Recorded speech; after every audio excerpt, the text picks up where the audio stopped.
Quanto uma empresa paga de imposto por funcionário? Olá, meu amigo, minha amiga empreendedor, empreendedora, como vai você? Tudo bem? Seja muito bem-vindo a esse vídeo, seja muito bem-vindo ao nosso canal. Se você ainda não é inscrito, pausa esse vídeo aí agora, se inscreva para você sempre ficar por dentro dos assuntos que a gente coloca por aqui, relacionados à gestão financeira, gestão trabalhista, como pagar menos impostos dentro da legalidade e diversos outros que vão te ajudar bastante aí no seu dia a dia empreendedor.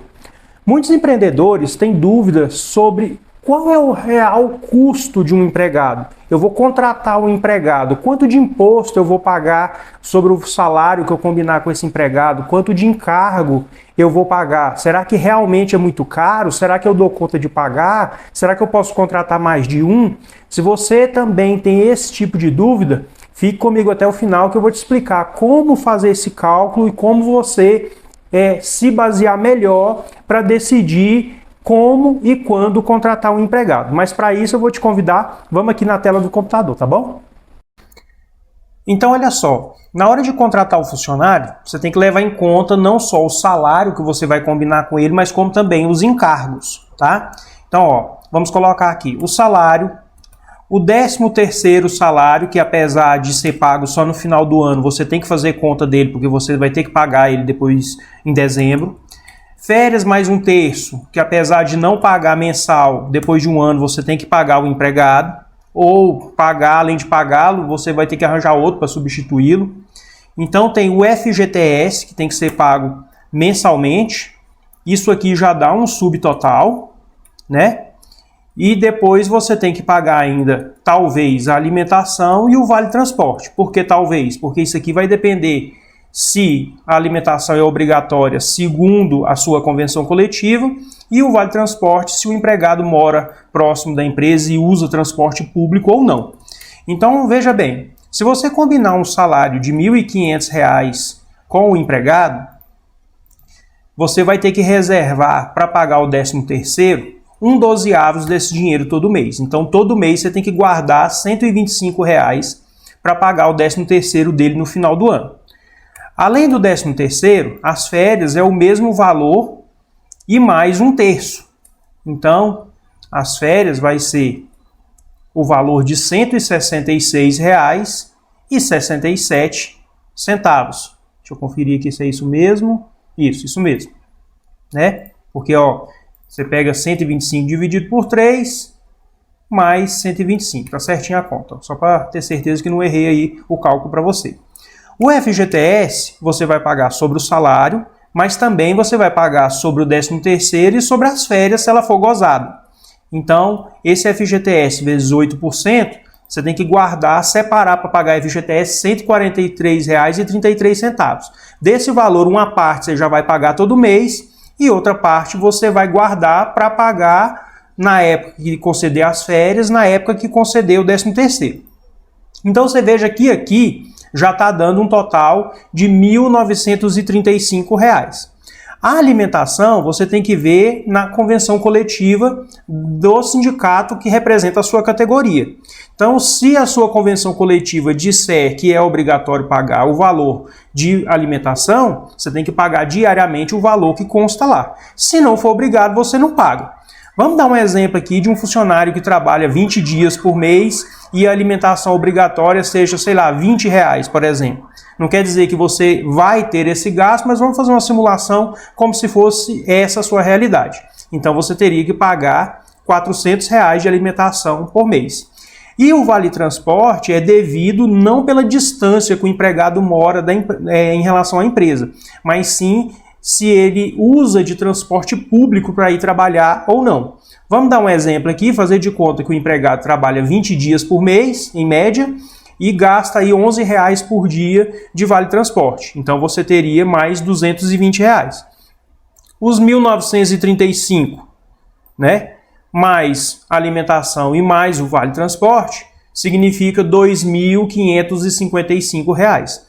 Então você veja que o empregado que inicialmente foi combinado 1.500, ele vai sair para você, na verdade, por um custo total de R$ 2.555.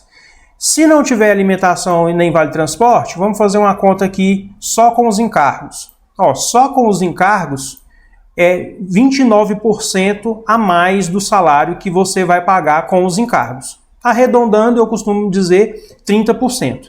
Se for com alimentação e vale transporte, aí vai variar conforme o valor da alimentação e o valor do vale transporte.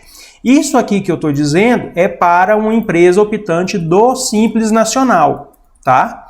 Do Simples Nacional. Por quê? Porque no Simples Nacional, se você não for do anexo 4, que aí é diferente, a grande maioria não é anexo 4, praticamente é só para as empresas de construção, reforma, empresas que fazem terceirização de mão de obra, de serviço de limpeza e advogados. Se você não é de nenhum desses ramos e é do Simples Nacional, isso aqui se aplica para você. Agora, se a sua empresa for do lucro presumido ou lucro real, além desses encargos aqui, você vai pagar o INSS patronal. Esse INSS patronal ele varia conforme a atividade, mas eu vou arredondar aqui, tá?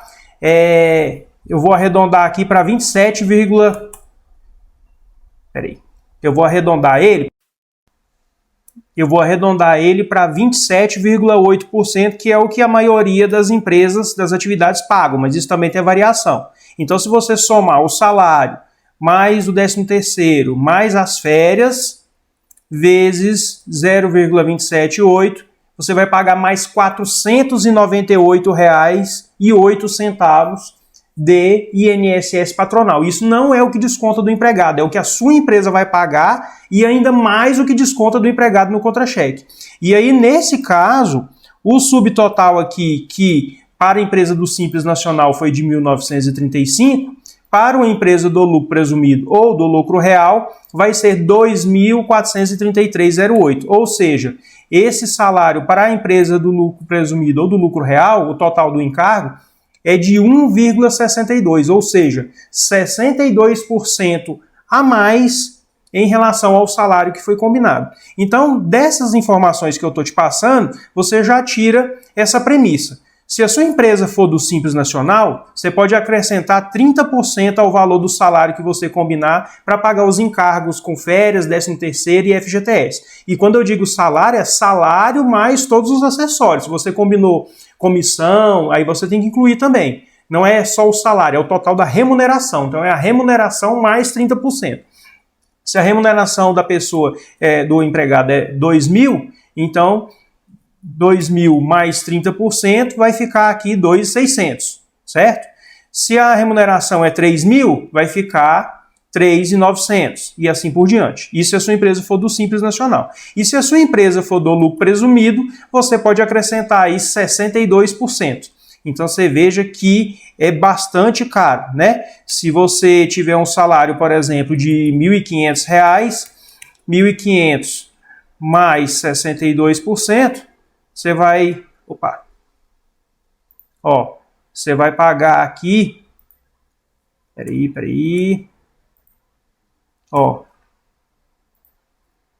se for um salário de R$ 1.500, vai sair para você por 2.430. Se for um salário de R$ 2.000, 3.420. Se for um salário de R$ 3.000, 4.860. Isso sem alimentação e sem o vale transporte, conforme eu já expliquei. Então essa é a conta. Se você optando do Simples, acrescente 30%. Se você optando pelo lucro presumido ou lucro real, acrescente 62% para você achar o gasto total com o empregado e aí poder avaliar melhor se você está no momento de contratar, se não está, se o seu orçamento aí da sua empresa vai caber ou não vai caber esse novo empregado, tá bom? Espero que você tenha gostado desse vídeo. Se você gostou, dá um joinha aí para a gente levar esse conteúdo ao maior número de pessoas possível. E muito obrigado por ter ficado comigo aqui até o final. Um abração, até mais, tchau!